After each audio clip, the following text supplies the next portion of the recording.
Yo, Grand Rising, what's up? It's Coach Renz. We back again. I know it's been a long time since we've been alive. Been like almost 3 weeks, but finally kind of figuring out this how to travel and do these lives. So that because we're gonna be doing a lot of traveling, so we're gonna be making a lot of changes to our travel schedule, how we travel. Um, so give me about 5 minutes to get the TikTokers live going, and we will go from there. Give people a chance to get on.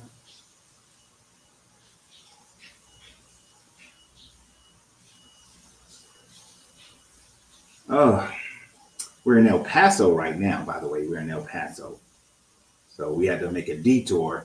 We were going to go to the Grand Canyon right now, but they got a winter weather advisory with some possible snow. So we went to Tucson, and now we're in El Paso. Tried to do it live this morning in El Paso, but the laptop and everything wasn't acting right. And now I got a crack in my laptop screen. So it might be hard for me to see some of the writings. What's going on? How you doing? Welcome to the return.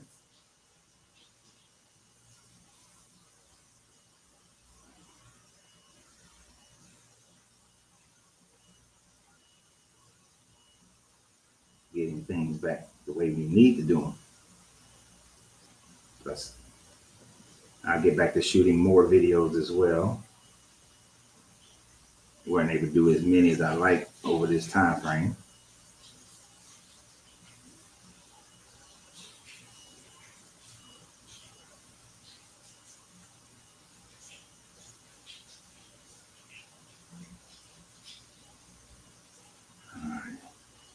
All right. I notice you're wearing that. So I got a crack in my screen. So some of these things that you guys say, it might be hard for me to read.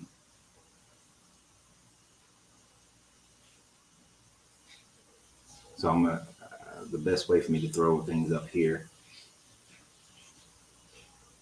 Thank you for catching up to us. You're on the Leviticus. All right. Get this TikTok one settled. What the man said here. Oh, we're gonna get started in a few minutes. To a certain extent, I support. I know I wear the Ankh, but it's only for a symbol of balancing of the masculine and feminine energy. Not deep into Kemetic, like where I accept all that, but the emerald tablets. Turn this light. Might need to turn on. But the emerald tablets, yeah, I am cool. I like the emerald tablets. Easier just to, the Kabbalion kind of breaks down the emerald tablets. Pearl, Mississippi. We was in Pearl, Mississippi, Cheryl, back March 10th, 11th, somewhere. No, yeah, around the 11th. We was in Pearl, Mississippi. That was our first stop, was Pearl, Mississippi.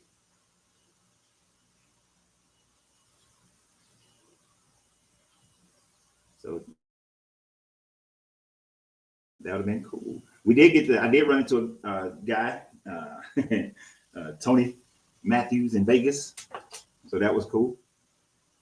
We did run into him, and we sat down, chopped it up, just messing up a cigar, but we got it all squared away. So we're going to be, yeah, when I tell you, I literally just got off the bike. We literally got off the bike, brought the luggage up, threw everything in the room. Angelina's taking a shower right now before we go and enjoy the evening here in El Paso.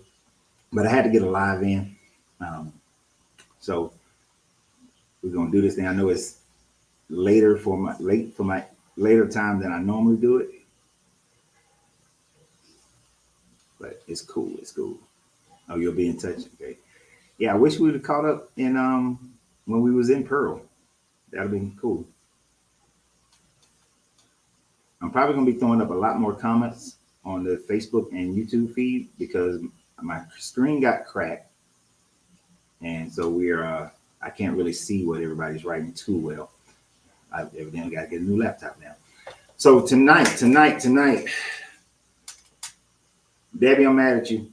You know we was in Texas. You knew we was in Dallas, Texas, Debbie. So tonight we are talking about, it's Tuesday. It's what we talk about every Tuesday. Tuesday is what's wrong with the Bible. We're in Deuteronomy, and this is going to be Deuteronomy 7 and 8. If you've missed out on everything and you want to catch up in Deuteronomy, then all you have to do is go to my YouTube page, and on my YouTube page, which is Why I Left Religion with Coach Renz. But on that YouTube page, it has playlists, and it has a playlist for Genesis, Genesis, Exodus, Leviticus, Numbers, and there's a playlist for Deuteronomy. So we're all right there. Trying to follow the Hermetic, but the all gets a little woo from me. How do you deal with that part of the philosophy? I want it to be true, but I'm more skeptical than it used to be. So in the Hermetics, when you're dealing with the concept of the all and the divine paradox, the all is in all, but the all is not the all. It just means that everything is a mental imagery. So you got to think about the law of mentalism levels. The all is projecting everything that exists for us as a mental projection.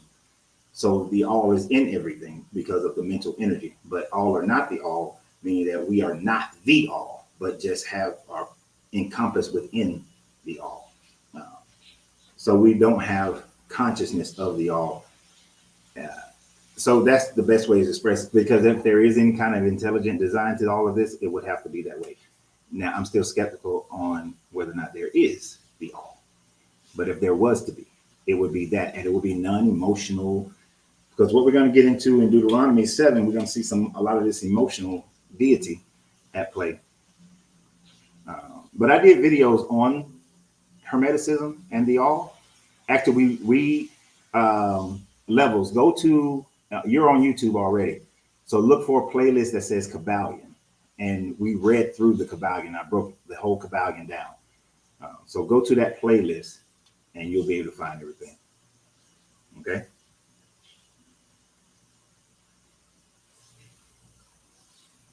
All right. I'm gonna take this last question before we actually get started, because tonight's live, it's only gonna be, it's not gonna go past 2 hours, because we just rode for 4 hours through the deserts of Arizona and New Mexico. So we gotta get going. Marcus said, why wouldn't you show Christians the lazy stuff in the Bible? They always say you gotta read the context, and they start going all over the Bible and all different books to justify the crazy shit. It is because they're looking for a way to justify it. They have to justify it. And if they actually thought about it in context, you cannot contextualize something that is written in Deuteronomy with something that is written in Revelations or in Peter or anything like that, because the time frame is hundreds, if not 1,000 years. It's centuries later. And so the context wouldn't even be the same, because the mindset is different. Just look at the difference between the centuries of Christianity over the last 200-300 years. The mindset is not the same. So what Christians taught 200 years ago is contextualized in their time frame. So to try to contextualize it in today's time frame, it doesn't work. This is why people today, and I'm doing a video about this later on today, actually, how people who are Christian today will say that those who practiced Christianity 200 years ago weren't real Christians, or they misinterpreted the Bible, because all religions are interpreted when they're written based on the people that day during that time. So they have to go all over to try to make it fit into their modern thinking. All right, yeah, check that out, Level.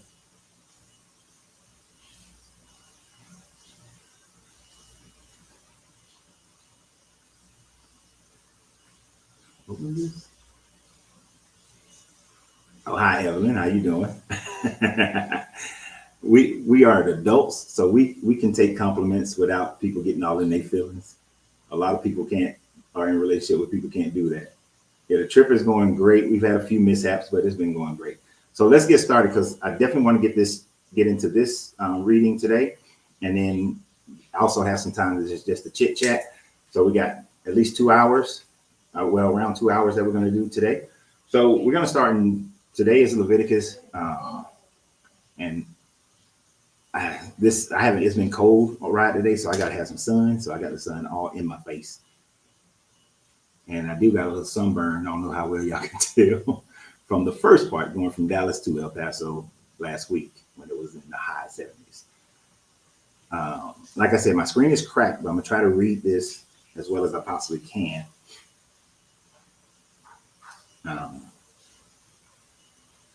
But I lost my train of thought. Oh, so Deuteronomy 7. We're going to see this guy get all up into his emotions and how genocide is easy. And according to the question that somebody asked earlier, I forgot who said it, but this is how they can contextualize what happened then and in modern days of what's going on with Israel right now toward the Palestinians.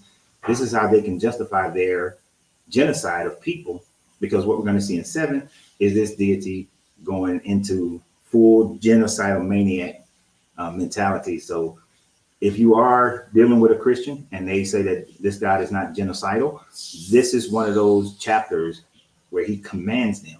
And also in this, it's either in this chapter or chapter 8, we're going to demonstrate how this deity also tells people, when you know how people say, oh, we only have to follow the 10 commandments. Jesus came and we don't have to follow the 10 commandments, of how he tells them for generations, 1,000 generations, that they have to follow all the commandments, the laws, and the rituals that he has proclaimed in order to follow him. And we'll get a little bit into how this guy has sectioned the Israelites as his only people because of the polytheistic mentality of all the people at this time frame, to put it all in proper context. So let's begin with Deuteronomy 7. I hope you guys can hear me great on the YouTube and Facebook. I don't have my microphone because that wasn't getting back on the bike. All right, so why do I keep saying Genesis? Deuteronomy 7. And we read it word for word so that Christians or Jews or Muslims can't say anything about, oh, you skip this part or skip that part. But when and you don't have to add any other part. Like, you should be able to read Deuteronomy 7 and don't need to go to another part of the Bible. You should just be able to read it if it's the word of God and just take exactly what it's saying. So when the Lord your God brings you into the land you are entering to possess and drive out before you many nations. I didn't even start it out right. Wrong. When the Lord your God brings you into the land you are entering to possess and drive out before you many nations, the Hittites, the Girgashites, the Amorites, the Canaanites, the Perizzites, the Hivites, and the Jebusites. Now notice, these 7 nations are all Semitic people, right? So they're not genociding the people in West Africa, the people in China, the people in the South Pacific, the people in the Americas at this time. They're not genociding the Egyptians, the Greeks, the Romans, nobody. Well, the Romans didn't exist at this time, but they're talking about genociding similar people to themselves. These are all Semitic people that they're genociding. So this is one of those demonstrations of how this God is only for this one group of people and is not for all people. But it says these 7 nations are larger and stronger than you. And when the Lord your God has delivered them over to you and you have defeated them, then you must destroy them totally. That's genocide.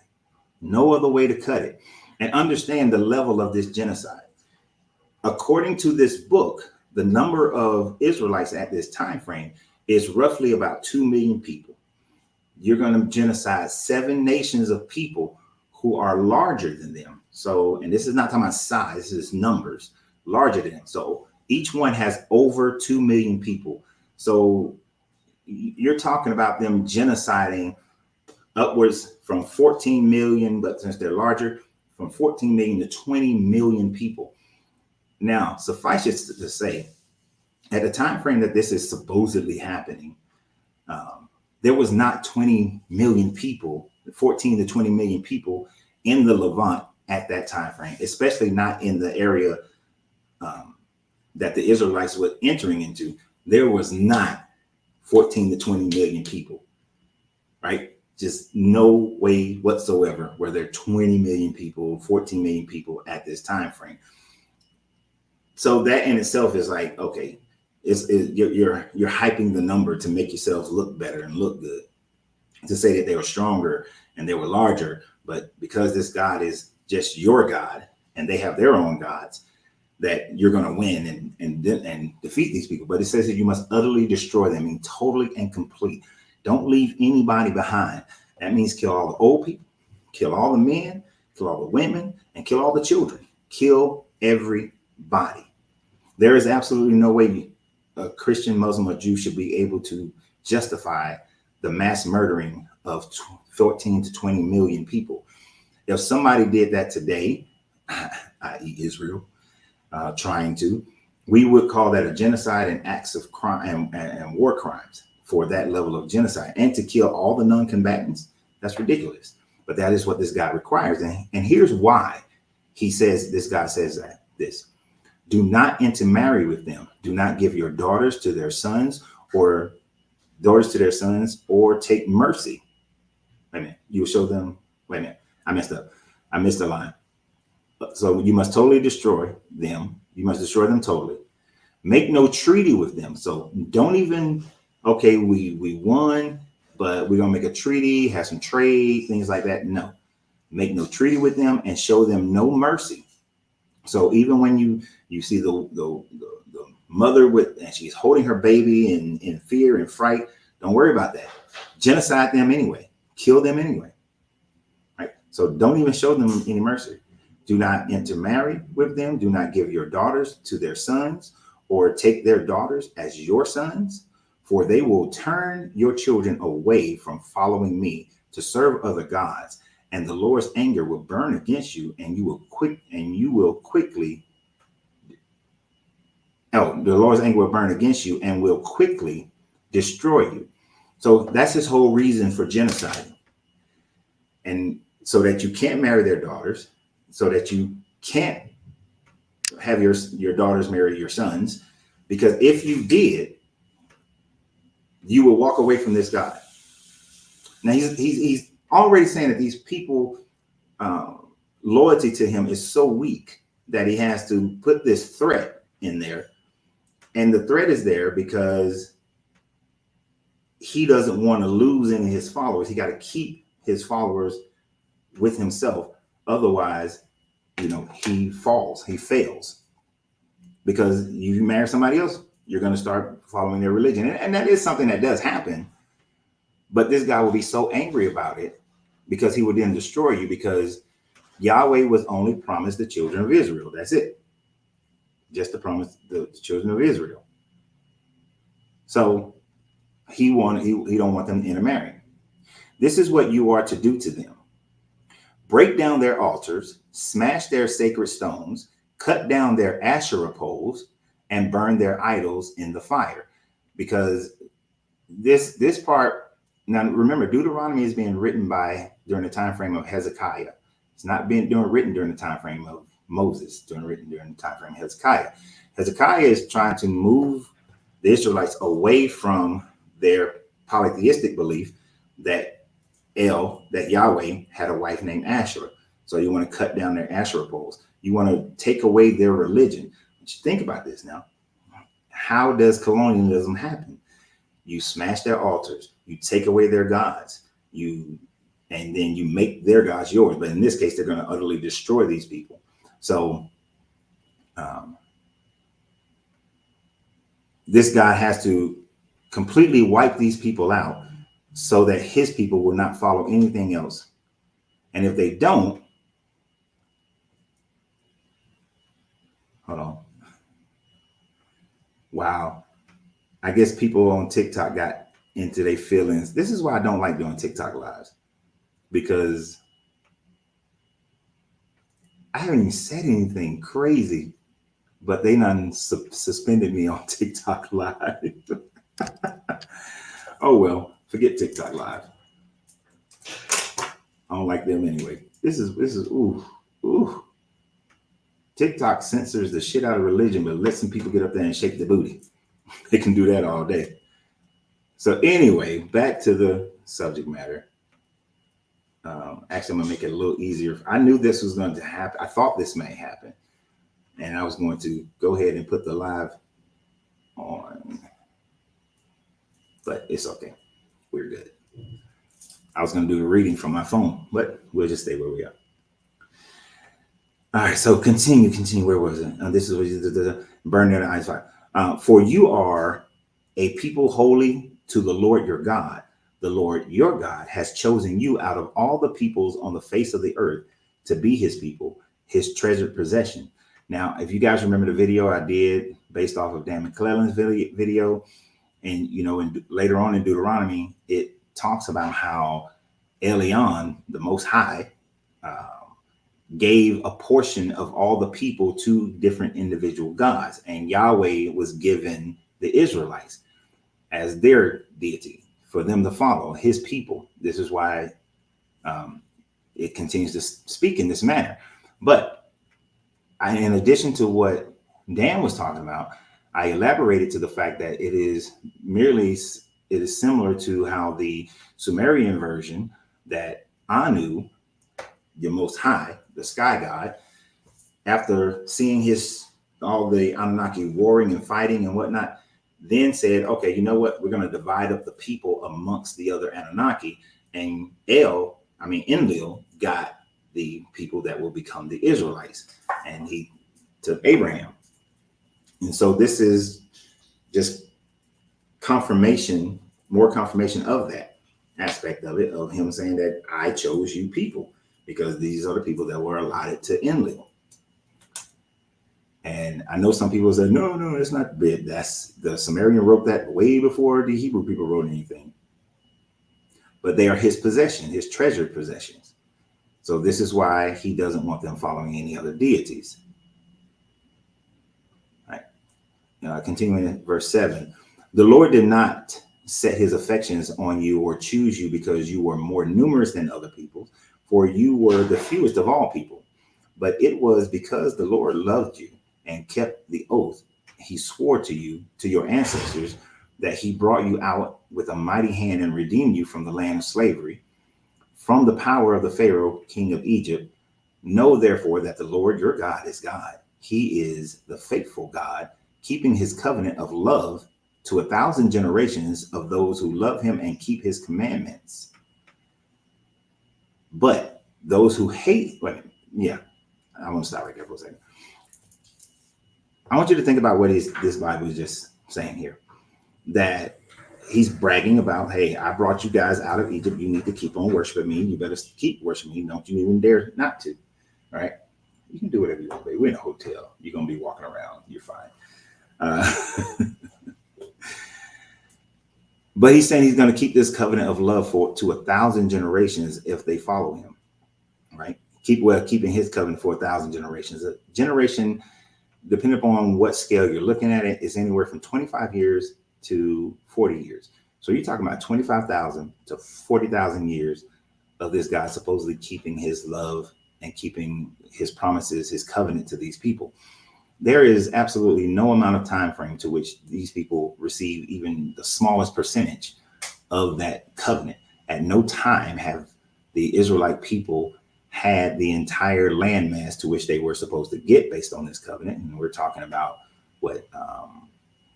all the way to the Euphrates River, which would be in modern day Iraq. The Israelites have never controlled that land and never will, even though there's a little smidgen of some archaeology that suggests that David could have existed as a king. We have one stele that has, the House of David written on it. But we know that with archaeological record that the people of Israel, the Israelites, other than the time frame in the 8th century BCE, has never been autonomous. They have always been vassal states of other people. There's a little bit of time before Hezekiah that they could have been by themselves without being a vassal state, right after the Bronze Age collapse. So from and around the 10th century, 10th century to the 9th century, there's time frames that they could have at that time, at that point. But even at that point, never did they have the lands all the way to the Euphrates River. That part has never happened. So this covenant, this promise has never been done, been kept by this God. This is just their propaganda for them to try to demonstrate such things, to say such things. And then to keep it for 1,000 generations, even if we went with 25 being the number of a generation, you're still talking about 25,000 years. That's never happened and never will happen. No kingdom has ever reigned that long. If a kingdom reigned for 2,000 or 3,000 years, it's an amazing thing. 3,000 years is like phenomenal. But no kingdom, no government, no rule has ever lasted any time longer than that. I mean, the Sumerians exaggerate to me. There's kings lists with, 25,000 year reigns of this king, and 40,000 year reigns of that king, and 13,000 and 18,000. But I don't accept that those kings existed for that time frame, that they reigned for that time frame, because they would have been reigning through the last ice age that lasted for about 15,000 years. And we just don't have any proof of those civilizations lasting that long.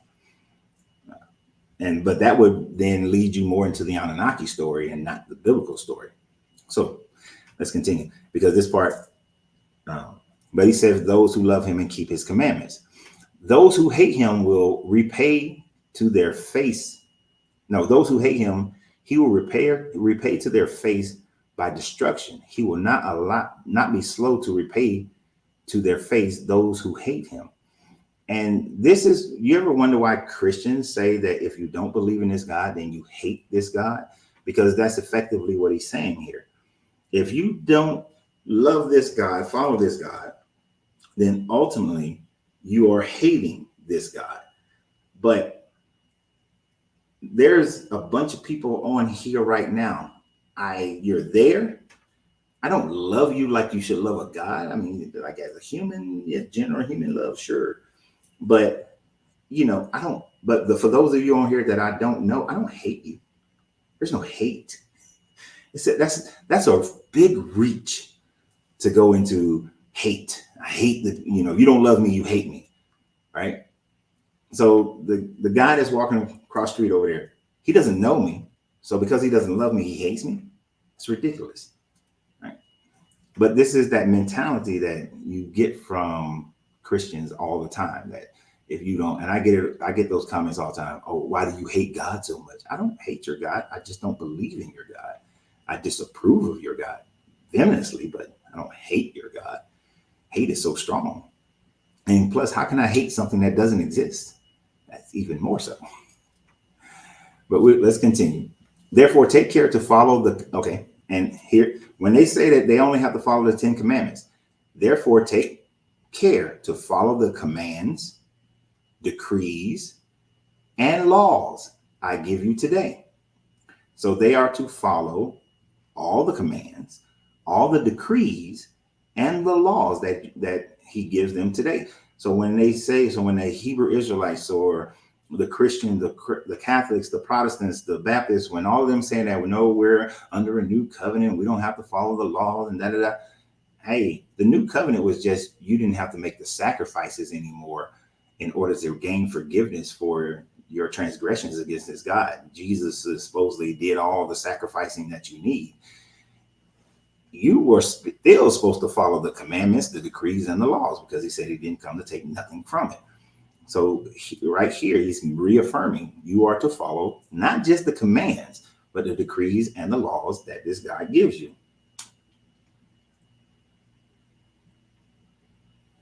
So they really just don't want to. If Christians actually, if people who believe this book actually followed it in context, they just don't want to do what this book tells them to do. They don't want to have to marry off their daughters for bride prices. They don't want to have to respect the holy days that this God says that you're supposed to respect. And in those holy days, you're supposed to do these animal sacrifices. So they don't want to do any of those animal sacrifices.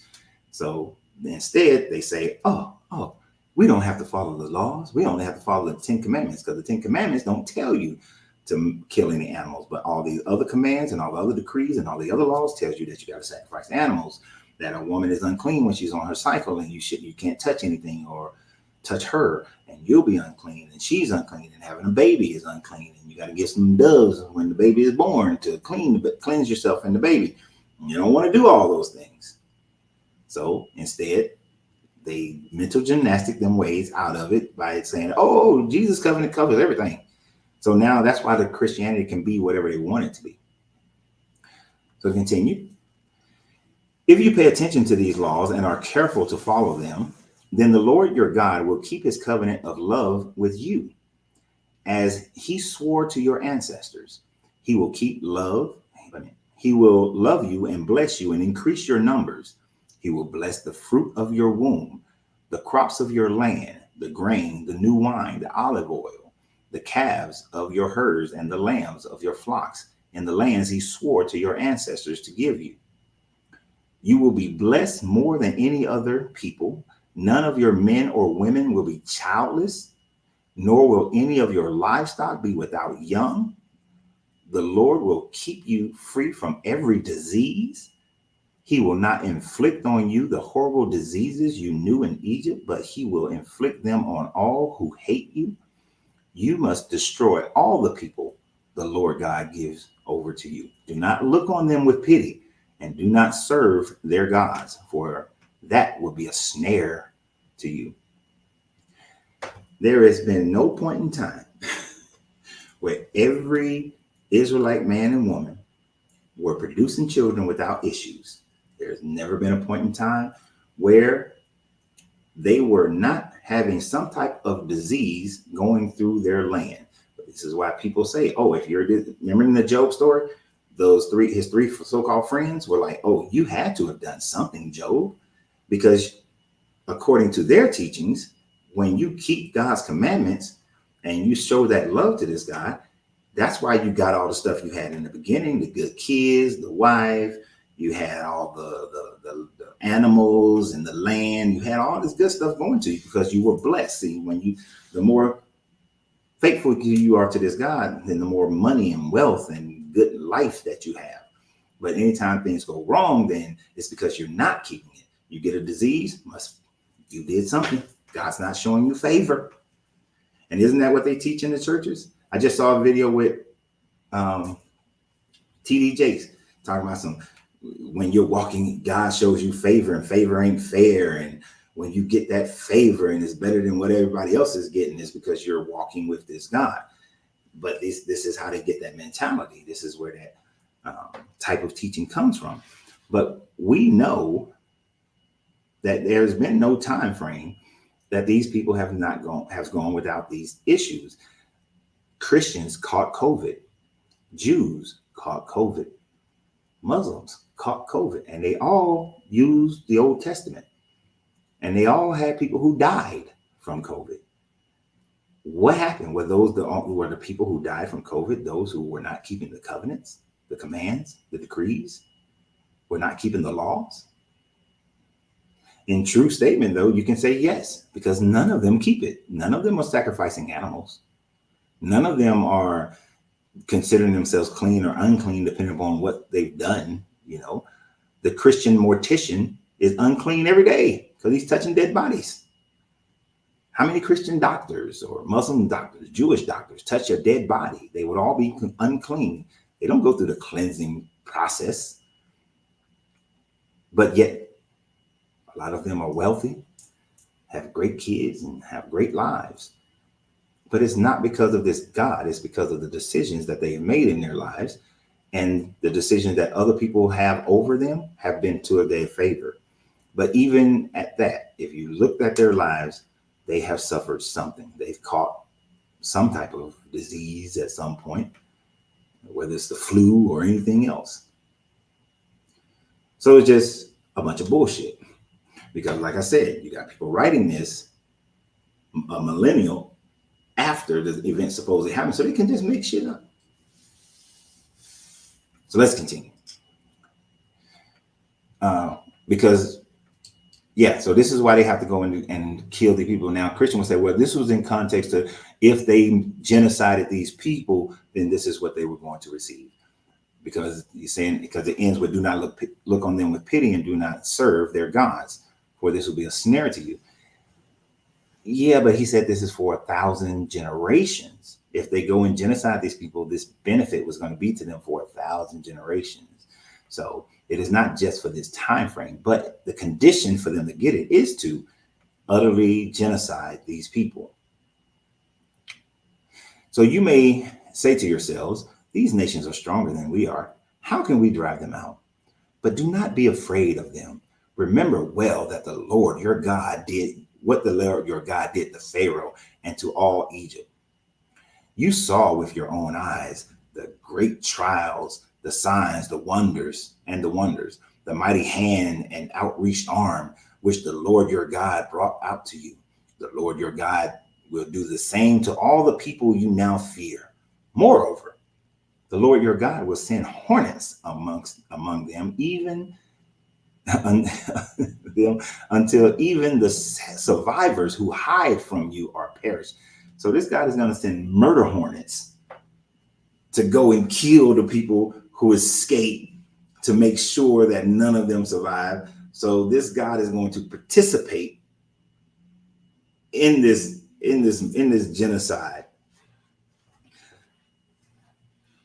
It is just amazing how much murder this God does and how he loves the murdering, right? And he constantly, this would be like, he's constantly reminding them, I got to remind you, remember what I did in Egypt? Remember what I did in Egypt? You ever had that person in your life that always remind you of that one damn thing they did for you? They constantly do that one thing over, and they got to tell you over and over again, that one damn thing. So do not be terrified by them, for the Lord your God, who is among you, is a great and awesome God. Just pat himself on the back.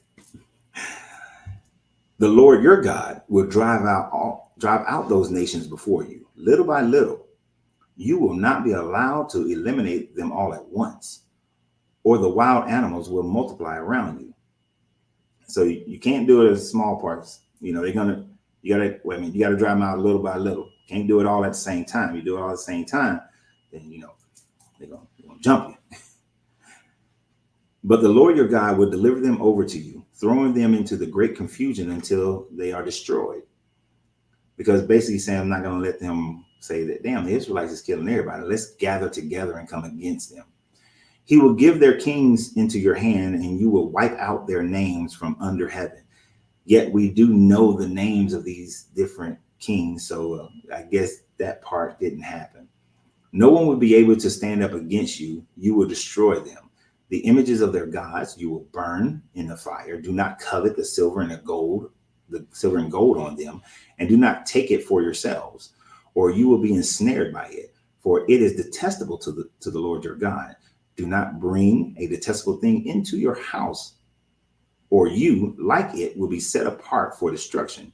Regard it as vile and utterly detest it, for it is set apart for destruction. So he doesn't want them to gather the gold from because a lot of the idols were made of gold and things of that nature. And we're going to have an episode of this happening when we finish Deuteronomy, because when Joshua goes into Jericho, one dude keeps some gold, and then they lose the battle to AI. And the reason why they supposedly lost is because this guy kept some of the gold and silver. And so they had to kill that dude for doing that. So they're gonna make good with this death threat based on this God. And that's the end of chapter 7. Chapter 7 and 8 are very short, but that's the end of chapter 7. But this whole chapter is about genociding these 7 nations and not allowing any of them to survive. And for the ones that do escape, he's going to send them murder hornets. And the whole reason why they must be destroyed is because they may come and change the mindset of these people, because These were Enlil's people. They were set apart for Enlil, according to the Sumerians. And of course, we know that most of the Old Testament, first, the Pentateuch, has strong correlations to what the Sumerian people wrote. And we know the Sumerian people existed long before there ever was an Israelite. The first writing or indication of an Israelite archaeologically that we have comes from an Egyptian pharaoh who says that he kicked their ass in around 1400 BCE. And this would be prior to the Bronze Age collapse. And then that land was part of it was a vassal state of the Kemetic people, the Egyptian people. And so being a vassal state, they never had autonomy of themselves, but they weren't even a nation at that time frame. They were still kind of desert wanderers. The earliest time frame they could have become a nation of people would have been in around 900 BCE, right after the Bronze Age collapse, and the Phoenicians whooped the shit out of the Egyptians. And so that area was up for grabs. And because of the Bronze Age collapse, many people came inland.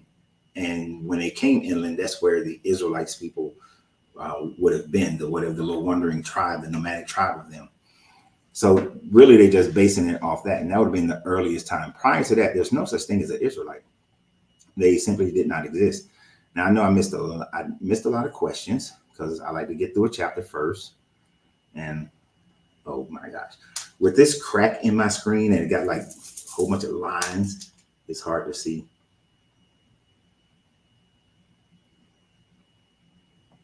Let me see what's. They were a nation. Go read the book of Kings. The Bible cannot. So here's the thing, Zania. If the Bible was able to validate itself, then that would mean that the Quran validates itself. The Sumerian text validates itself. The Vedics validate themselves. That all scriptural books validate themselves.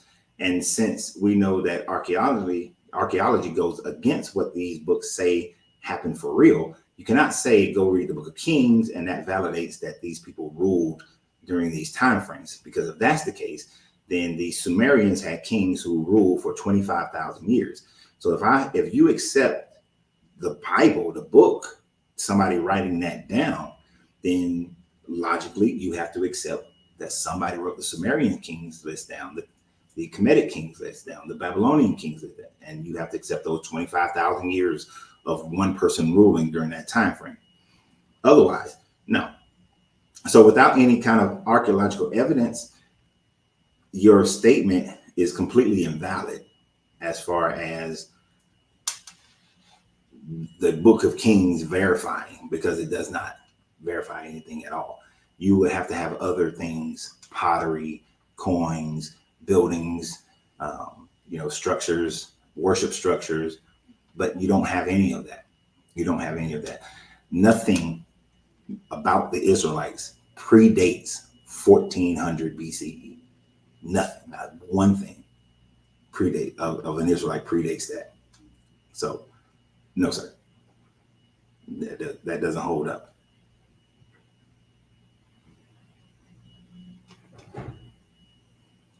Oh, I didn't even know I hit you again. Egypt is the archaeological evidence. Right. But the oldest Egyptian thing concerning Israelites is 1400 BCE.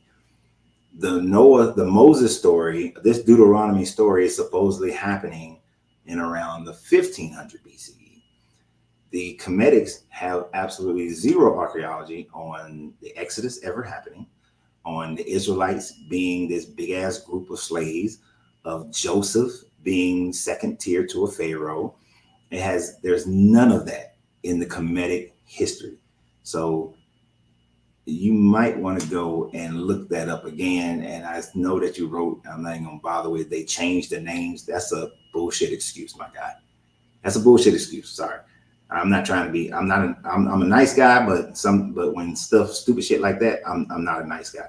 Right. But that's a bullshit excuse. That's mental gymnastics in order to force your narrative to fit into history.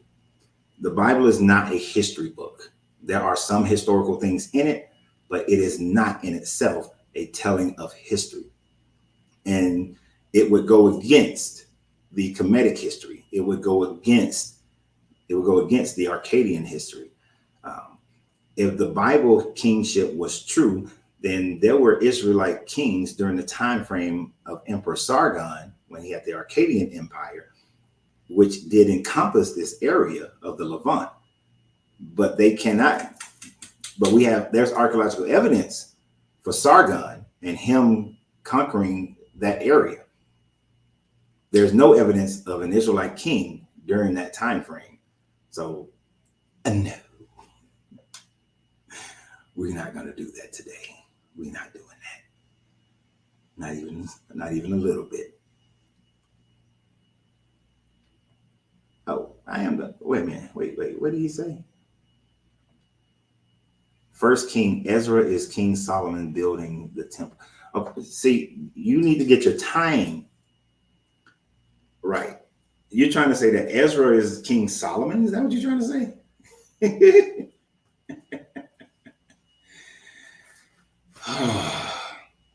If King David existed, then King David would have existed in around the 900 BCE. Okay? We're talking 1500 BCE. Doesn't work at all. And there's no proof of that. Ezra was in itself his own ruler over Israel, northern Israel, but Ezra ruled Israel after the Babylonian exile. Ezra is 530 BCE. So no, sir. And I'm not going to continue with a illogical circle debate that you have absolutely no actual information about it. And I'm not even going to justify your comment about Ezra building the pyramids. Stupid. That's a waste of my time and a waste of everybody here's time. So we're going to continue with chapter 8 of Deuteronomy and not get sidetracked by nonsensical things.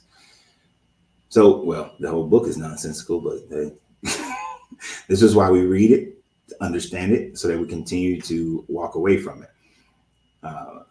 Be careful to verse 8. Now, this is this guy's ego in play as far as 8 is concerned. Be careful to follow every command I give you today, so that you may live and increase and may enter and possess the lands the Lord promised on oath to your ancestors. Again, he's never made good on this promise. Remember how the Lord your God led you all the way in the wilderness for 40 years to humble and test you in order to know what was in your heart, whether or not you would keep his commands. Got a question for y'all. How many times have Christians always told you that God knows everything that's in your heart already, that he's omniscient, that he already knows your heart from birth? He knows your heart. If he knows your heart from birth, why did he need to humble and test you in order to know your heart? He's supposed to already know. This runs counter to the claim that Christians make when they say that God knows every man's heart. If he already knew their heart, then he knows that they're not going to keep these commands. He knows it. So why would he give them the land if he already knows that they're not going to keep these commands? And he's saying that, hey, I needed to test you guys. I had to test you to find out, to make sure. Because why? Because this God is not omniscient. This God is made up bullshit. That's why. Continuing. He humbled you, caused you to hunger, and then fed you with manna, which neither you nor your ancestors had known, to teach you that man does not live on bread alone, but on every word that comes from his mouth, comes from the mouth of the Lord. Your clothes did not wear out, and your feet did not swell during those 40 years.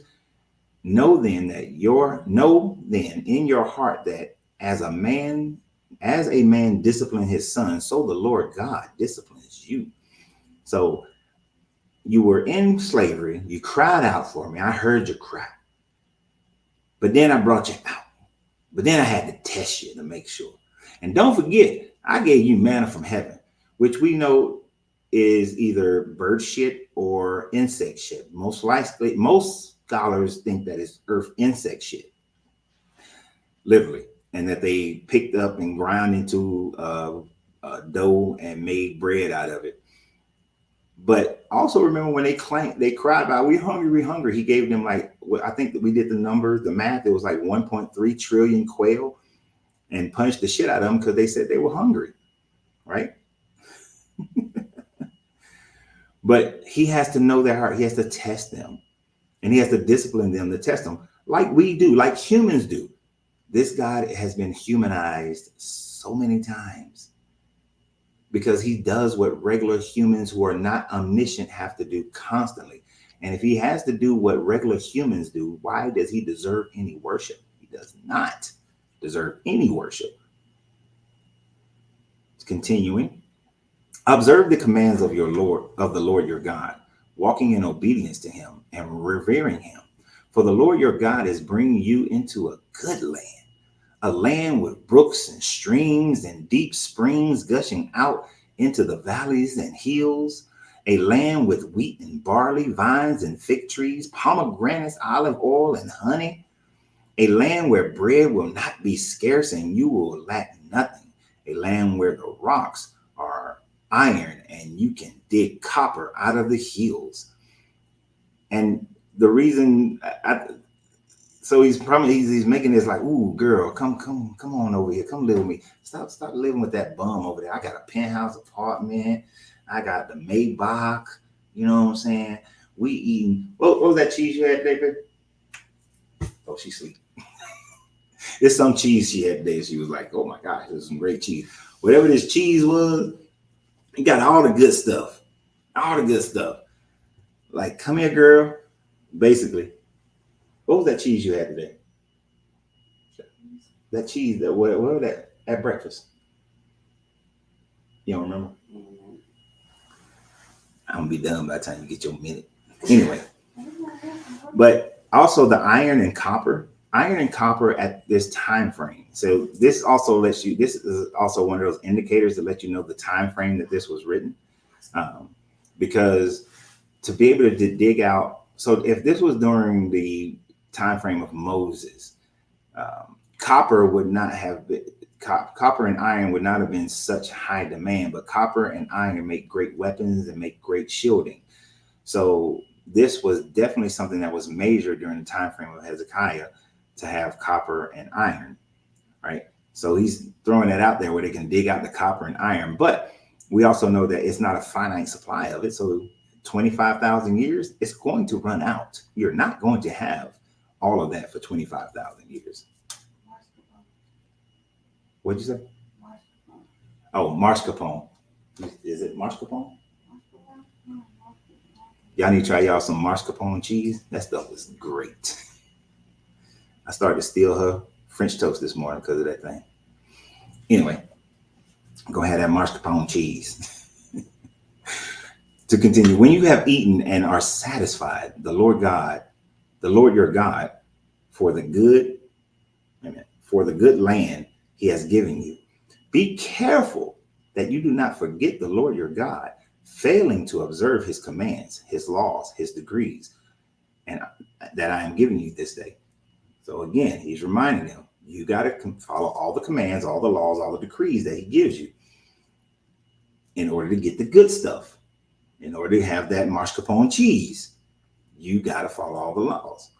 Otherwise, when you eat and you are satisfied, when you build fine houses, and this part coming up, how many Christians have used this against you?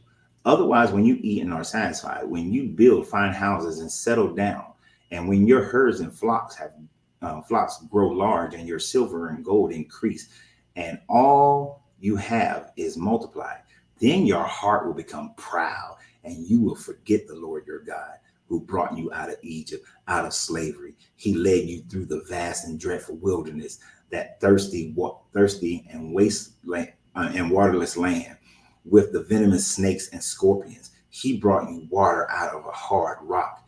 He gave you manna to eat in the wilderness, something your ancestors had never known to humble and test you so that in the end you might go well with you. It may go well with you. You may say, this is the Christian part, you may say to yourself, my power and the strength of my hands produce this wealth for me. But remember the Lord your God, for it was he who gave you the ability to produce wealth and so confirm his covenant, which he swore to your ancestors as it is today. This is why when I did that video, I said that I did a video. There are a couple of things in this passage, actually. There was a video I did where I talked about the fact that according to this book, the more wealth you have, the more you obtain, then their mentality is that you are closer to God. You are following this guy's commandments. This is why the story of Job is in there. This is why when the rich young ruler, after he would not give up his possessions and go with Jesus, and his disciples were dismayed and were saying, if that guy can't go and be in the kingdom, how is it that we gonna make it? Because we're not blessed like he's blessed. So having material wealth is a blessing of this Lord when you follow his commands, because the rich young ruler said that he follows all the commands, and that is why he's a rich young ruler. But he had love for his stuff, and that's where this part comes in, and wouldn't let it go. So this God blesses, and your blessings are based on you following these commands. So prosperity preachers aren't totally wrong when they preach this out of this book. But let's be real. God didn't give me strength to produce none of the wealth that I've ever produced in my life. It was all produced based on decisions I made. When I had $27 in my bank account and borrowed some money from my family, went back to school, got my GI Bill going, got my little grants and everything, and I was able to provide at that time frame. But when I went and I studied, it was me studying. It was me taking all those IT certification tests long before the class was ever even taught, so that I can start working in IT within 6 months of taking that first class. It was me who kept getting more and more and more certifications so that I positioned myself so that I can make more money. It had nothing to do with any of this God, because I didn't even believe in this God at that time frame. Just like I don't now. This guy had nothing to do with me building a popcorn shop that I kept for 12 years. Nothing to do with that. Nothing to do with the cigar lounge that we had for 3 years. Had nothing to do with that. Nothing to do with the finances that I create right now. Your guy has nothing to do with it. Not one thing. But he said that he'll destroy you and take it away from you if you don't believe and give it to this God. No. What about all them rich Arabs? Them rich Muslims? Where's this God in that? And then he's constantly throwing things at these people. Oh, I brought you out of Egypt. I mean, if he isn't that God, he just got to keep reminding you what he did for you. But when he talked about the venomous snakes and scorpions, do you remember who sent the venomous snakes? It was this God who sent the venomous snakes, and then told them to build an idol of a golden serpent in order for them to be healed. So he sent the snakes to bite the people, but in order to heal the people, he had them create another snake to look at, and upon looking at the golden snake, they were healed. This God is crazy. This God makes no sense. You can't take credit for damaging someone and then fixing the damage and they're supposed to be grateful. How about you never create the damage in the first place? Right? They were thirsty. You had them in the desert. And then Moses supposedly was supposed to speak to the rock, but instead of speaking to the rock, he hit the rock with his staff and water supposedly came out. And yeah, that whole video that then people are making about them finding that stone is bullshit. It's bullshit, to a big dog. That can be explained. But Moses didn't even do it right. And that's why Moses can't go into the promised land. That's why he pissed when he's writing Deuteronomy, because he knows he's not going into the promised land. Because this God is like, I don't care if you did all those great things for me, Moses. The fact that I told you to speak to the rock and you hit the rock and then you took credit for hitting the rock, that's why you can't go into the promised land. That's why you're going to die, right? This God makes absolutely no sense whatsoever, right?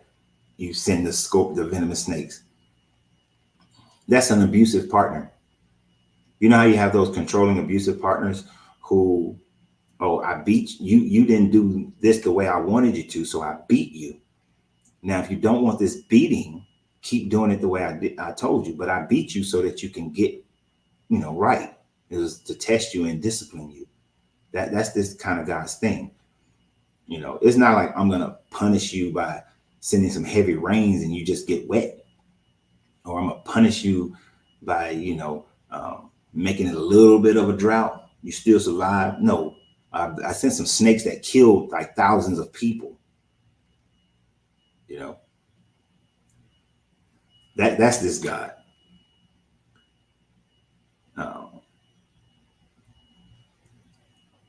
So the power of my hand. But remember the Lord your God, for he is he who gave you strength. So the last couple of verses of this one, if you ever forget the Lord your God and follow other gods and worship and bow down to them, I testify against you today that you will surely be destroyed. Like the nations the Lord destroyed before you, you will be destroyed for not obeying the Lord your God. And this is one of the reasons why the Hebrew Israelites say that the transatlantic slavery happened. And they never say they never claim the trans-Sahara slavery. They always only claim the transatlantic slavery. But they always try to claim that this is why, because the children were disobedient, so they were destroyed. Like all the sub-Saharan Africans are Israelites, and they were, especially West Africans, and because they stopped worshiping this God and started worshiping Obatala, this is why they went into the transatlantic slave trade. But they never claimed the trans-Sahara. I remember, I'm in El Paso, and I was telling Angelina, one of the more famous TikTok Power Rangers is somewhere around this town. But I'm not going to go find him, so y'all don't even ask. But he claimed that he would destroy these people. So then why aren't they claiming the Holocaust was the Jewish people disobeying this God? If you think about it, the Jewish people during the Holocaust, whether you call them Khazar or whatever, if they were practicing Judaism, though. They were following more of these commands than Christians follow. And yet that group of them in that area suffered. But they didn't suffer at the hands of this God for not being obedient to this God. They suffered because a megalomaniac took power in that country and believed that his Christian duty was to destroy these people, because he accused them of being the ones who brought on the lower income issues, the poverty in Germany, as well as controlling the finances of Germany, as well as he just needed a scapegoat, and saying that they were the ones who killed Jesus. So that was his rationale for killing those people.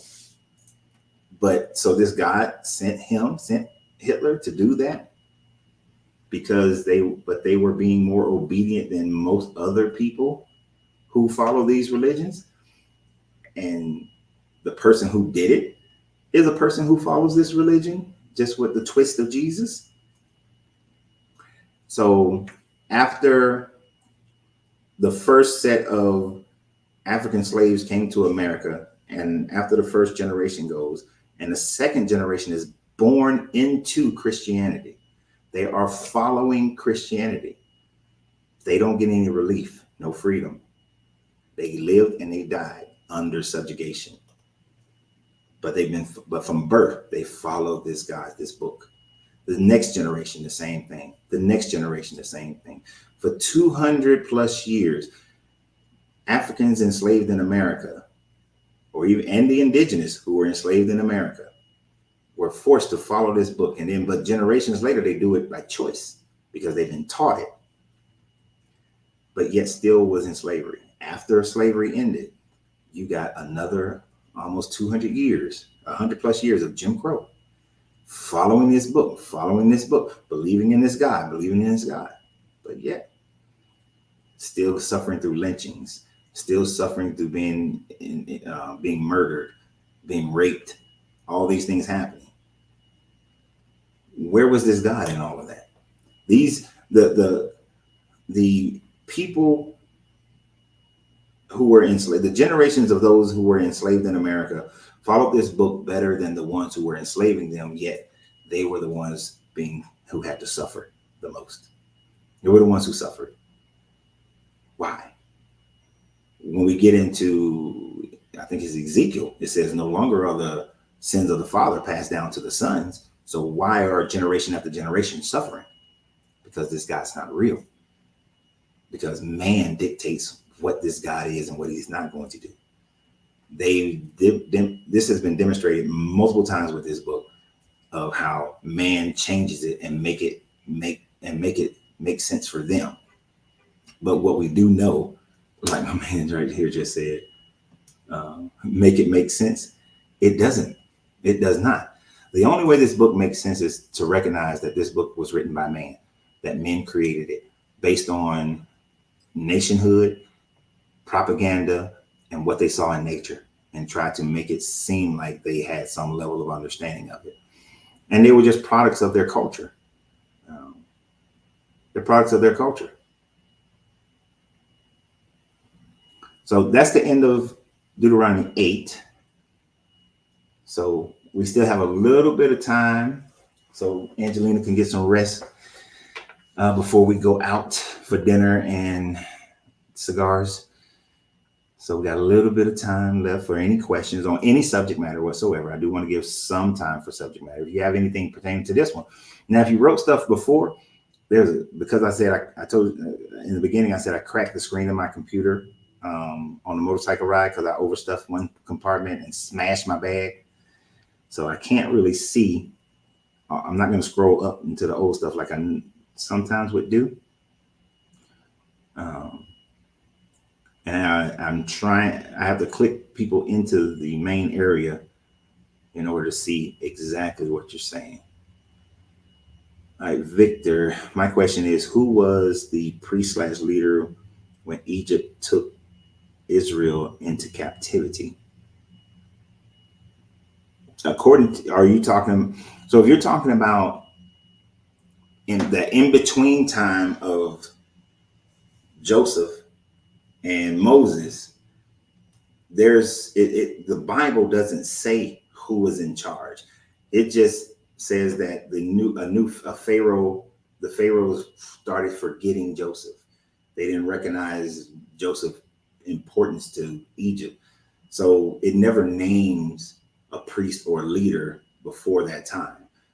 It's like Moses, it jumps to the Moses story right off the bat. Like, there was Joseph, and then Joseph died. And then for a time, the pharaohs then forgot about Joseph, and the Israelites were crying out in slavery. So it kind of skips and it doesn't say anything. As far as any archaeological history or evidence, there's none. There were no mass number of Israelite slaves in Egypt in the 16th century. You didn't have BCE. There weren't any.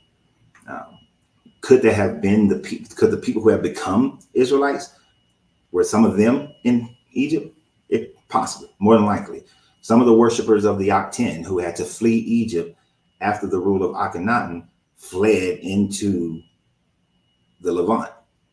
So it is plausible that the teachings of this Bible are influenced by the teachings of the Aten, because there wasn't a leader of the Aten named Ramoses who left and fled when Tutankhamun came into power. But that would be the only one. And there were other people who fled Egypt, but they didn't worship this God. There were the Midianites, who were a nomadic people who were worshipers of the Canaanite version of Yahweh. And those people were in the Levant area as well. So, and that's my point though, after the Bronze Age collapsed, you had similar tropes of people living in this highland hill area of what's modern day Israel, and more than likely merged together. Appreciate that, Brian W. We had a great time on the road so far. We've had some mishaps. This lady sideswiped the mirror on the left side and on a curved incline off ramp, and the bike dropped and landed on Angela's foot. So she got a little boot on right now, but she all right. She's a trooper. She's still riding.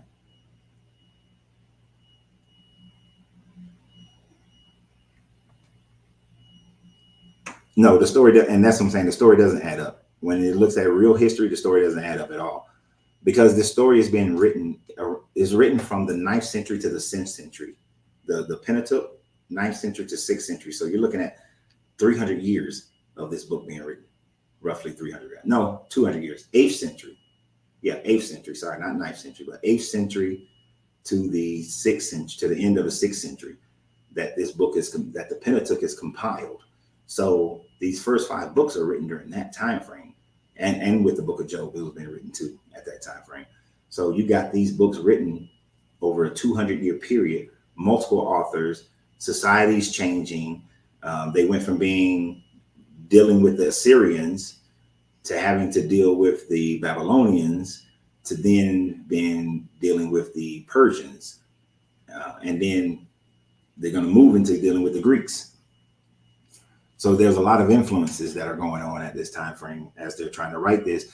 And almost the whole time, except for the time of Hezekiah, they are vassal states. They're controlled by somebody else. They were being besieged by the Assyrians. And then most of Israel was controlled by the Assyrians, save for Jerusalem. And then you have the Babylonians come in and take over, and then the Persians came in and took over. So they weren't independent. Simple way to put it, the lie done stole the truth cloth. Sooner or later, it will catch up to retrieve its stuff. I don't think that there's any of these deities. There is no truth to them, because man creates them. As soon as I'm finished, there's if Angelina took the picture the way I wanted it, hopefully it came out. I'm going to talk about how people, what they could have been looking at that causes them to make up these deities.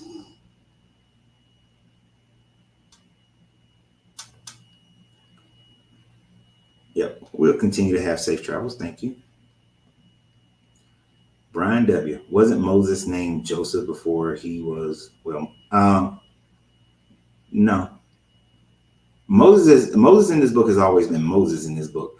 Joseph was like 200 years. If you went on the timeline of this book, Joseph is like 200 years prior to this book, to him coming about. Now, he could have been Ramoses, and there was a Hyksos gentleman who went up there with lepers and led some lepers across the Sea of Reeds into the Sinai Peninsula, and his name was changed to Moses.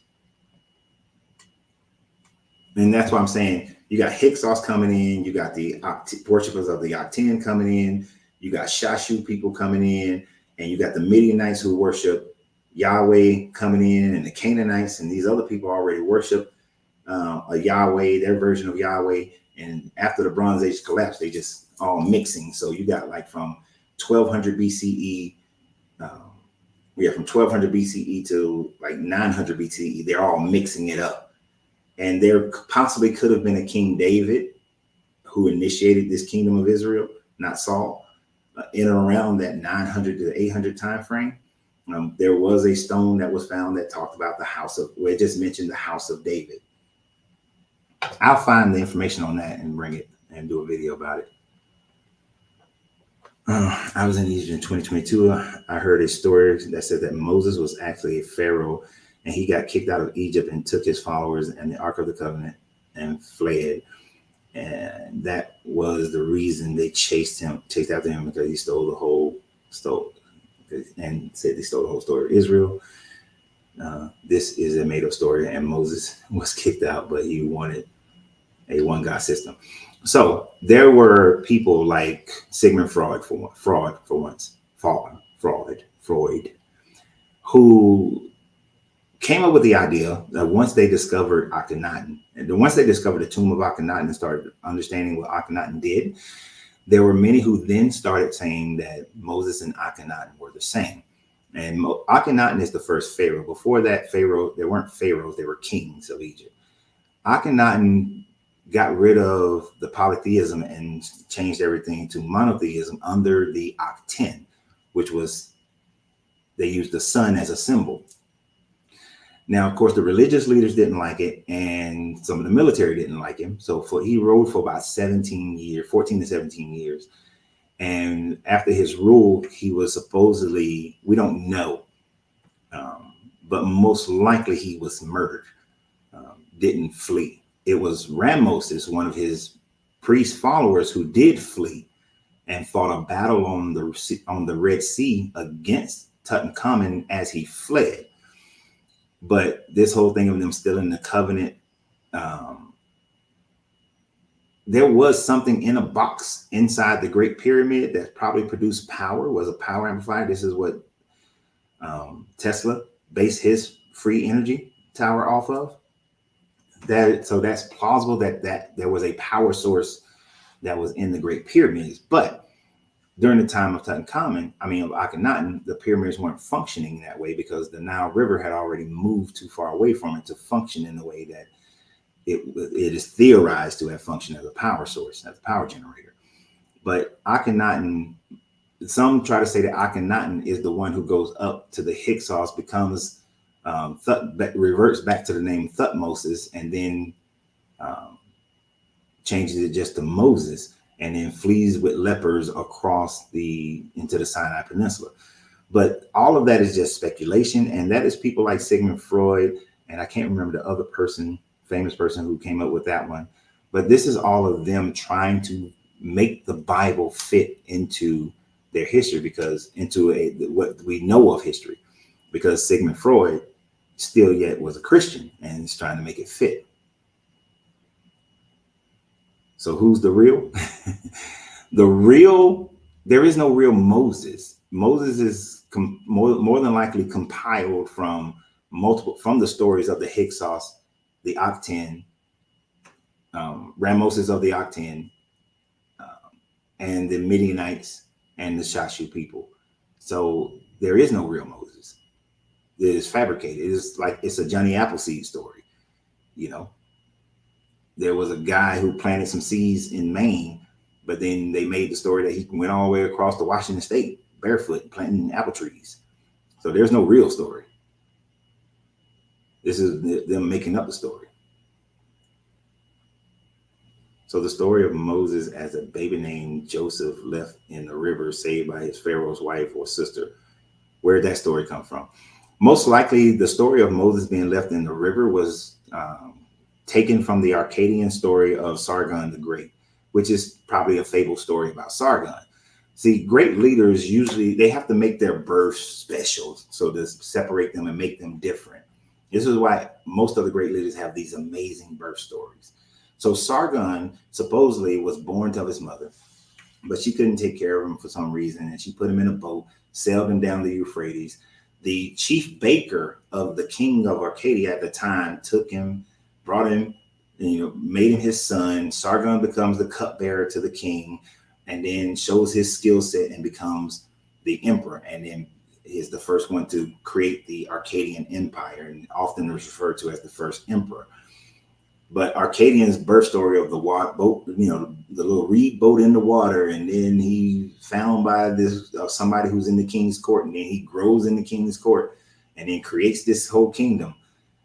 You can see some of that is coming across in the Moses story. So from that perspective, you can add Sargon to the list of what creates the Moses story, because they're taking from all of it. And all these things have to have amazing birth. Like Horus' birth was the fact that his daddy was dead, but she put him back together. Isis put him back together and used the monument, the Washington Monument thing, the phallic symbol, the obelisk as his penis, and then she hovered above it, and then she got pregnant. You know what I'm saying? And birth out Horus. So they make these people who are supposed to be great, they make their birth story amazing. I don't even know what I'm clicking on. I can barely see what y'all write. Thank you. Appreciate that. Mario. Is that Marie or Mario? Marlo. Marlo. Thank you.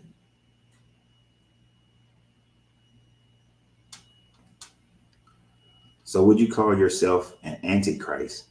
No, I wouldn't call myself an antichrist, because the word Christ just means to be anointed or anointed one.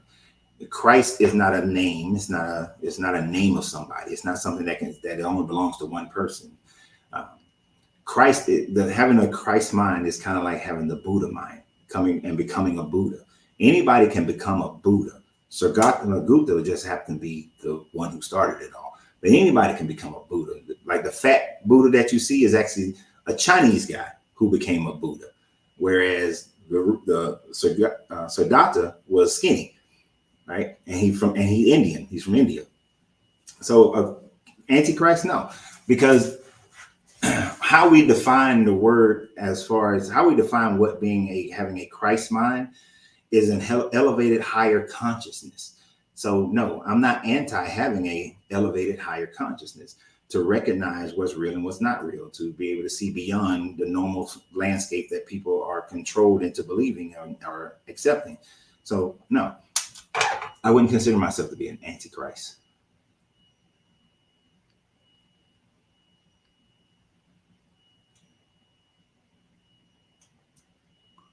Okay, so just another bite off of someone else's cheesecake. Ooh, cheesecake could be good tonight. But yes. Yep. That was a valid question, though. Oh, the Antichrist one? Yeah, it's a valid question. Now, if you say I'm anti-Jesus, but Jesus is not the Christ. Jesus is not anointed, because Jesus is a collaborated character as well. There was no one person named Yeshua or Yeshua who walked around during that time frame and performed miracles and was the Son of God. There's that is no. But four different people who did similar things that were later on put into the story and then Johnny Appleseeded, yeah, we got that. So I'm anti the biblical version of Jesus, but I would not call Jesus the Christ. Because if Jesus was the Christ, then Jesus would have said, hey, women should be treated equally as men. Hey, you know all that slavery shit? Let's not have none of that. No one should own anyone as a slave. Even in debt slavery, we should not own anybody. Like he would have said something about that, but he didn't. And it wouldn't be something that you got to read between the lines or you got to break the code. He'd have just said it plain out. If you can say thou shalt not kill straight up, if you can say don't worship any other gods straight up, you can say don't have any slaves. Women and men are equal. You can say that. How about saying no genocide? You can say that one too. Like he never did. So this Jesus character does not have an anointed mind. Not even slightly. The Hyksos people were Semitic people that lived in Egypt. Okay. They lived in northern Egypt for a while, but they were not. The Hyksos was never slaves. As a matter of fact, the Hyksos for a time conquered northern Egypt. Well, they called it southern Egypt, even though it's north for us. But for a while, they conquered and ruled the northern parts of Egypt. So the Hyksos people wouldn't fit either. The closest story to a Semitic person who would have been Joseph, because I see your evidence of Joseph in there, is a guy named Yusuf, who was a Semitic person, who was an important person to Thutmose the third, and he had a daughter, and his daughter married who would become the mother of Akhenaten, but his timeline don't fit for Moses. His timeline don't fit for Joseph, I should say. So no, I'm gonna say no to that one. See, that's trying to force it. But when you look at timelines, all those things go out the window.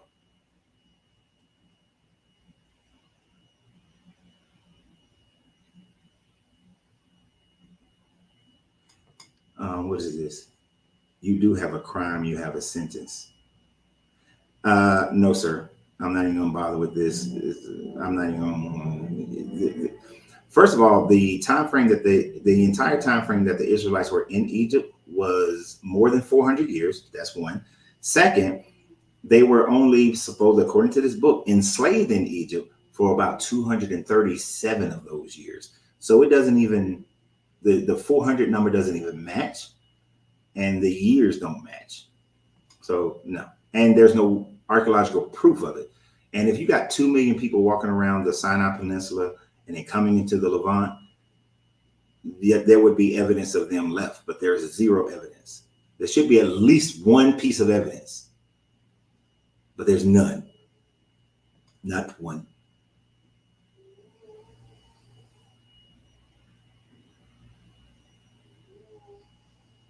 So do or what you do believe or take from the Bible that you live by. I mean, I could say I don't kill people, I don't steal from people, I don't covet. I can say those kinds of things. You know, good. The Bible has a few moral things that are good moral things. You know, um, those things. Yeah, I can take those things because I was brought up Christian. So being brought up Christian, I was taught that you shouldn't steal, you shouldn't kill, you shouldn't covet other people's stuff, that you shouldn't lie, you know, those kinds of moral things I was taught. But I could have been brought up Muslim and I would have been taught the same thing, or Buddhist and I would have been taught the same thing, or any other religion, and I would have been taught those same basic moral codes for any religion. So I don't even look at those as Christian teachings as much as those are just good moral teachings, period, that most people by the time I'm born agree that those are good moral teachings. Now, if there's anything else that I take from the Bible, there really isn't, because that you can't find anywhere else. So no, not so much. Not so much. Anyway, where are you watching from? Watching from South Africa? Oh, cool. We got a couple of South Africans who are normally on here. Brian B, if he's on here, he's in South Africa as well.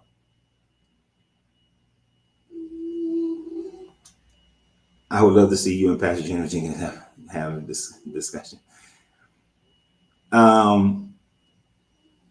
Gino, I don't even do his videos that often because he copyrights those things and he will send you a cease and desist order if you use this stuff too much. I don't think that he would ever debate anybody. I don't like doing debates myself, but you know, he does his own thing. Amen. Can you answer my question? I didn't see your question. And for those who are joining late, my screen got cracked on this cross-country motorcycle ride, so I'm not seeing everything clearly. So ask it again. So ask your question again, Tata.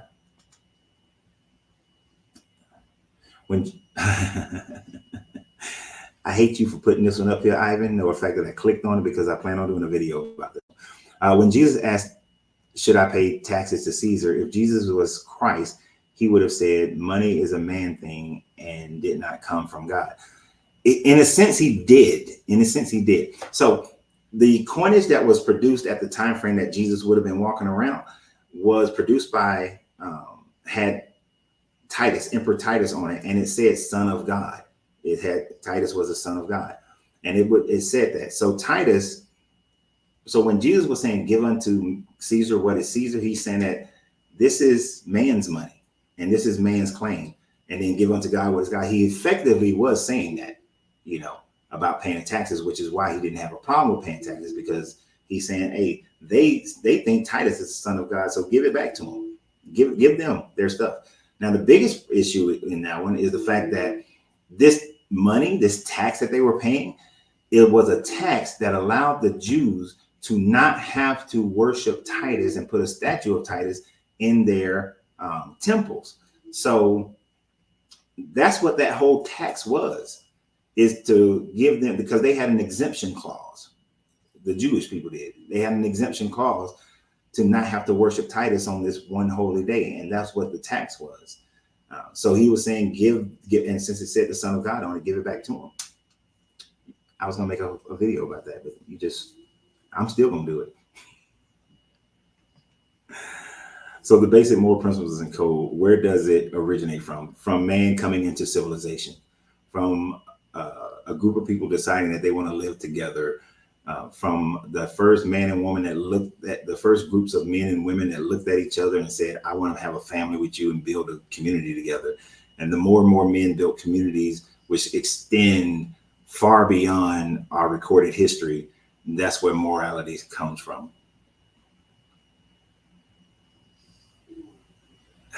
Dude, I'm getting messages from Facebook and YouTube. So, and I can barely see what's written on the right side because of my screen being cracked. So, type it again.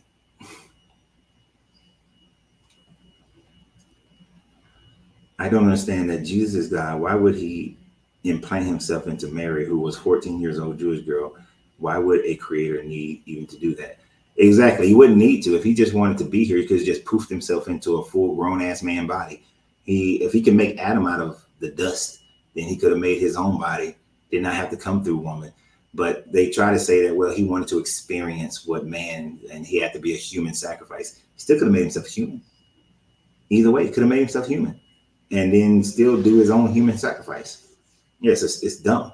But those kinds of things were popular during that time frame.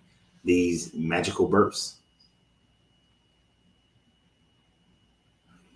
Yeah, it was meant to trap Jesus because the people who were asking Jesus that question about the give unto Caesar were corrupt priests and politicians, just as we have corrupt priests and politicians today.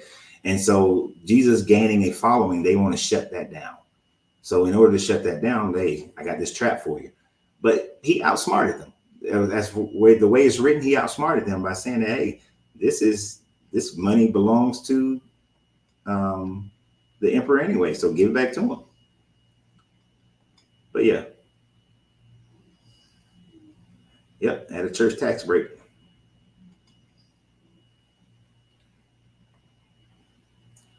Do you think the children should be learning together or separate at church? Shouldn't the parents be knowing what they are learning at the same time?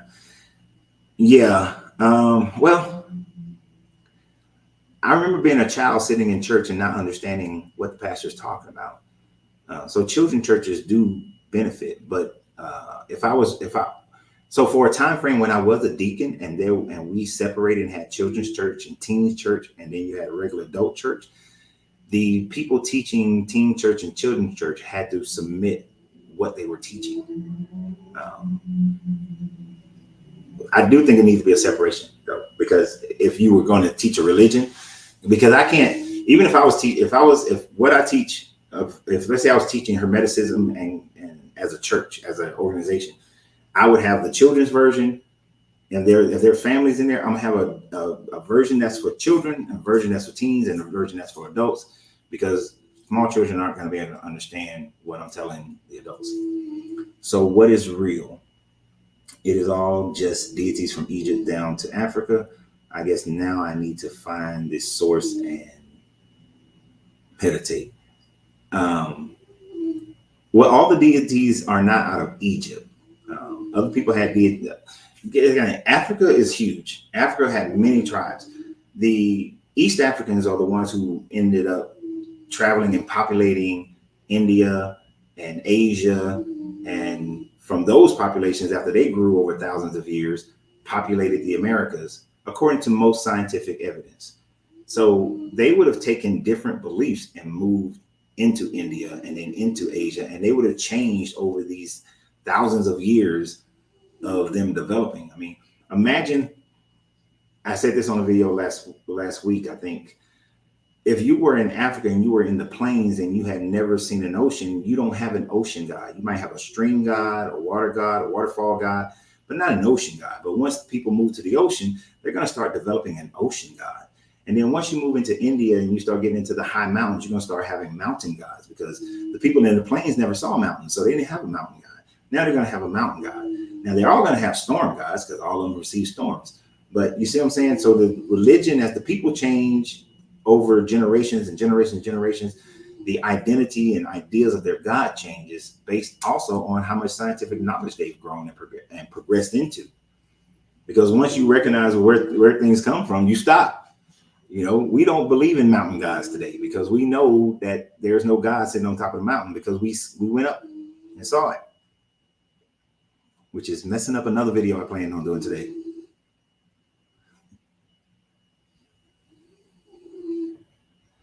I don't know if y'all can hear Angelina snoring. Can y'all hear Angelina snoring? Watch. And why should it so hard to reach God and learn the truth? Why so much direction? Do you believe life or on earth? It's hard to reach God because these guys don't exist. The guys that man creates does not exist. So you're never going to reach that God. I don't think existence ever ends. So yeah, there is some type of existence afterwards. But does anybody know? Hell no. Now, based on the Hermeticism, then it is your consciousness will create and manifest whatever your truest belief is that you think will happen after. So that's the closest that I would go to an afterlife. So y'all can hear her snoring.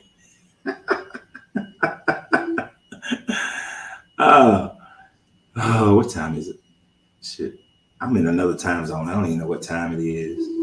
It's 7:20. Okay, I gotta feed the snorer in the background here. I guess that's how it's gonna go for us traveling. These lives are gonna be different time frames. And forgive me for the first 3 weeks of being out on the road. I couldn't. We're gonna start doing these things differently so that I can still do the lives and the videos. All right. So oh, you put that in. All right. Yes, I can. She is so exhausted, y'all. I mean, I've done cross-country motorcycle rides before, so I know what to expect. She didn't know. And today we left Tucson and it started raining a little bit. And then we start going, it was, and then it stopped, and then started raining a little bit again as we went up this mountain, through this mountain pass. And so it was cold and rainy. Then it started turning into a little bit of hail. So she's never rode through that.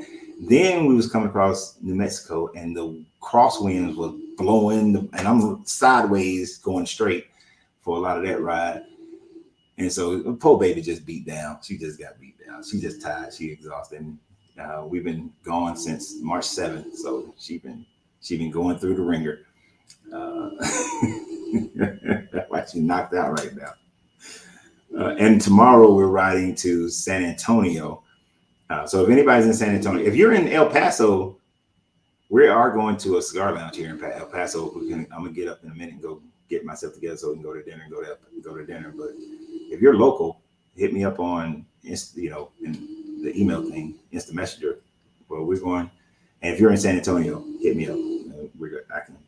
We can see about meeting up. Everything in the Bible is wrong except the word love. It depends on the context of that love, because what we was reading in Deuteronomy 7 and 8, that love is based on you being obedient to this God. And if you're not obedient, then this God is going to kill you. He's going to destroy you. So, except that guy, that kind of love, no. Yeah, the guy eats and drinks, so it's clearly man-made. You're absolutely right.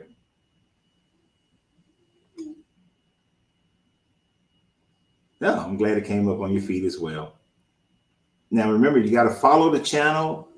Follow the channel, y'all. Follow the channel. Follow the channel. Y'all make it happen. Isaac, you're in San Antonio? Okay. So I forgot where we're staying, but I know it's on the Riverwalk. So hit me in the instant messenger, Isaac, and we'll see what we can do. I know tomorrow's a 7.5, 8 hour ride. So yeah, I know we're going to do something, but if we can, that'd be great. So I'm going to go ahead and end it. with that one. So I appreciate you guys. We will continue, and the lives are going to be coming more, even though we're going toward the end of this road trip. And now that we have a mindset of how to do this when we're traveling, travel is not going to stop the videos or the lives from happening. So I look forward to us doing this. And Illinois. Oh no, that's a long way.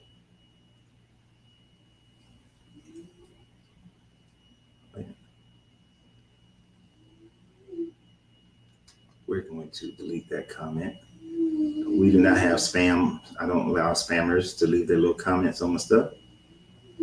Yep. So let's hit that follow button.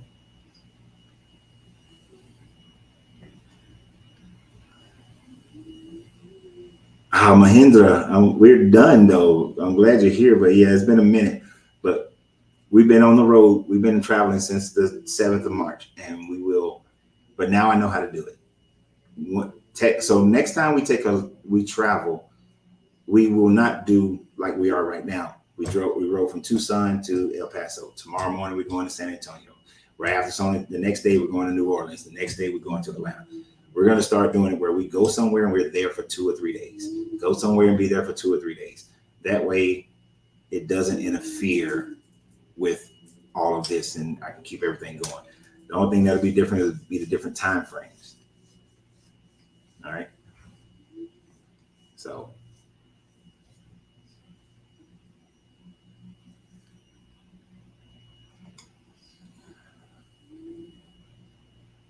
how do I go on here like you're doing? Just go into like you're making a comment, and then when you see live, just click on live, and you can make a live.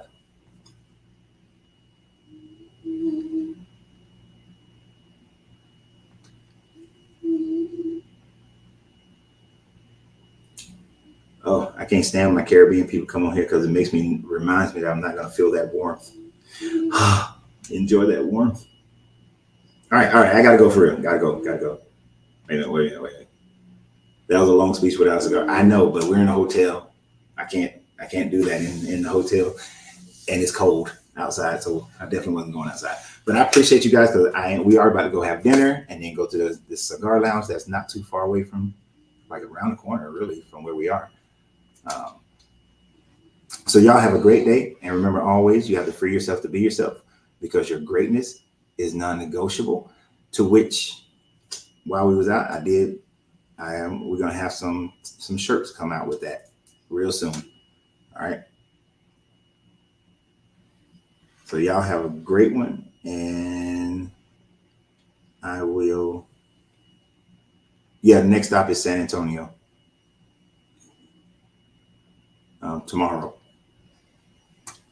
So if you're in San Antonio, hit me in the instant messenger, and as I know more in the morning, I'll be able to tell you if we can meet. So y'all take care, and I'm out.